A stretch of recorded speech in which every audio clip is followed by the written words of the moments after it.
Saya mau cerita. Ada dua orang sahabat yang tinggal di sebuah desa kecil di Italia. Sebut saja nama mereka adalah Pablo dan Bruno. Mereka adalah anak muda yang memiliki impian yang tinggi. Mereka sering berkhayal bagaimana kalau suatu hari nanti mereka menjadi orang terkaya di desanya. Keduanya merupakan orang yang sangat ambisius. Yang mereka perlukan adalah sebuah kesempatan. Pada suatu hari, kesempatan itu pun datang. Kepala desa memutuskan untuk mempekerjakan kedua anak ini untuk membawa air dari sungai ke sebuah penampungan air di tengah desa. Keduanya masing-masing membawa 2 buah ember dan segera menuju ke sungai. Menjelang sore, keduanya telah mengisi penampungan air sampai penuh. Kepala desa menggaji mereka masing-masing berdasarkan jumlah ember air yang mereka bawa. Wow, Pablo dan Bruno senang sekali. Ini berarti impian mereka akan segera terkabul. Mereka sulit percaya jika mereka bisa mendapatkan rezeki sebanyak ini.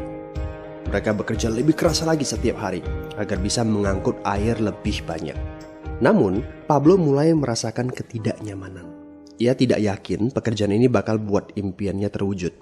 Punggungnya nyeri dan kedua telapak tangannya lecet-lecet. Kian hari, kian takut saat harus pergi bekerja. Ia pun mulai berpikir keras mencari akal bagaimana caranya membawa air dari sungai ke desanya. Aha, Pablo mendapatkan ide. Bruno, saya punya rencana. Daripada kita mondar-mandir bawa-bawa ember setiap hari, kenapa kita nggak sekalian aja buat sebuah saluran pipa dari sungai ke desa kita? Saluran pipa? Ide dari mana itu? Seru Bruno. Kita udah punya kerjaan yang bagus, Pablo. Saya bisa bawa 100 ember sehari. Saya akan jadi orang kaya. Di akhir minggu, saya bisa beli pakaian baru. Pada akhir bulan, saya bisa beli seekor sapi. Dan pada akhir tahun, saya bisa bangun sebuah gubuk baru. Nggak ada kerjaan sebagus ini di desa ini. Setiap minggu kita bisa liburan. Setiap akhir tahun, kita berhak cuti selama 2 minggu dengan gaji utuh. Kita akan punya hidup yang layak. Jadi buang jauh-jauh lah pikiran untuk bangun saluran pipa. Tapi Pablo tidak putus asa. Ia akhirnya memutuskan untuk bekerja paruh waktu. Ia tetap bekerja mengangkut ember-ember air. Separuh waktunya, serta di akhir pekan, dia luangkan waktu untuk bangun saluran pipanya. Hal itu tidak mudah. Penghasilannya otomatis menurun dan dibutuhkan waktu 1 hingga 2 tahun sebelum saluran pipanya bisa menghasilkan sesuatu yang berarti. Bruno dan orang-orang desa mulai mengejek Pablo. Dia menyebutnya Pablo si manusia saluran pipa. Bruno yang berpenghasilan hampir 2 kali lipat dari Pablo terus memamerkan barang-barang baru yang berhasil ia beli.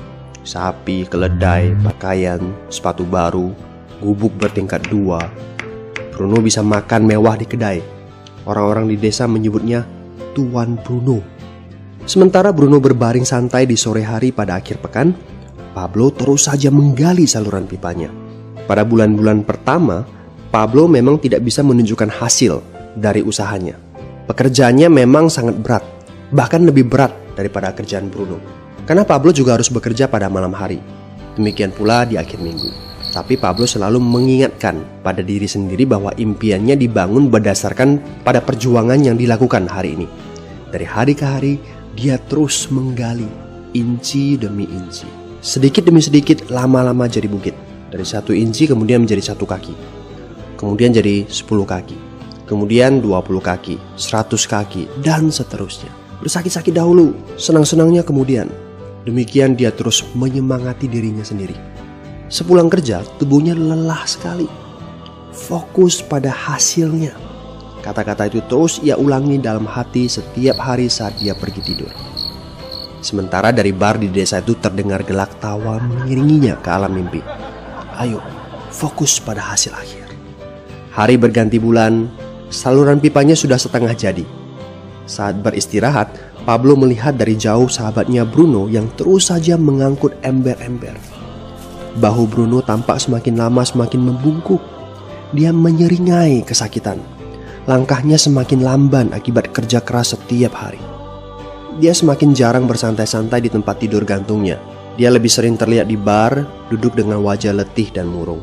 Saat pengunjung bar melihat Bruno, mereka saling berbisik. Hei, ini dia Bruno si manusia ember. Dia lebih suka duduk sendiri di sudut yang gelap ditemani botol-botol kosong di sekelilingnya. Akhirnya, Saat bahagia Pablo pun tiba. Saluran pipanya sudah rampung. Orang-orang desa berkumpul saat air mulai mengalir dari saluran pipanya menuju ke penampungan air di desa. Sekarang, desa ini sudah bisa mendapatkan pasokan air bersih secara tetap. Pablo tidak perlu lagi membawa ember. Artinya, airnya akan terus mengalir, baik dia sedang bekerja maupun tidak. Air itu mengalir saat dia makan, saat dia tidur. Air itu mengalir di akhir minggu ketika dia asik bermain. Semakin banyak air yang mengalir ke desa itu, semakin banyak pula uang yang mengalir ke kantong Pablo. Apa moral dari cerita ini? Pertanyaan yang paling penting untuk kita renungkan adalah, siapakah Anda? Seorang pembawa ember atau seorang pembuat saluran pipa? Apakah Anda hanya mendapatkan penghasilan jika Anda datang ke tempat kerjaan, seperti Bruno pengangkut ember? Atau Anda termasuk orang yang bekerja hanya sekali saja, kemudian Anda dibayar terus-menerus, seperti Pablo pembuat saluran pipa? Jika Anda termasuk orang kebanyakan, itu berarti Anda bekerja dengan menggunakan pola pembawa ember. Anda membarterkan waktu untuk mendapatkan uang. Maksudnya, bekerja 1 jam dibayar per jam, bekerja 1 bulan dibayar per bulan, bekerja setahun dibayar per tahun. Masuk akal kan? Masalahnya, dengan sistem pembawa ember, masuknya uang akan berhenti saat kita berhenti bawa ember. Artinya pendapatan kita hanya sementara alias tidak langgeng. Kalau di suatu pagi Bruno bangun dan punggungnya terasa sakit, sehingga dia tidak bisa bangkit dari tempat tidurnya, berapa uang yang akan dia dapatkan hari itu? 0 besar. Fakta yang harus kita sadari adalah kita tidak bisa bekerja selamanya karena faktor usia dan kesehatan. Jika kita tidak sanggup membarterkan waktu kita, maka kita tidak akan mendapatkan uang. Pablo jauh hari sudah menyadari keterbatasan ini. Karena itulah dia langsung berpikir untuk menciptakan suatu sistem yang memungkinkan dia untuk terus mendapatkan bayaran baik dengan cara barter waktu ataupun tidak.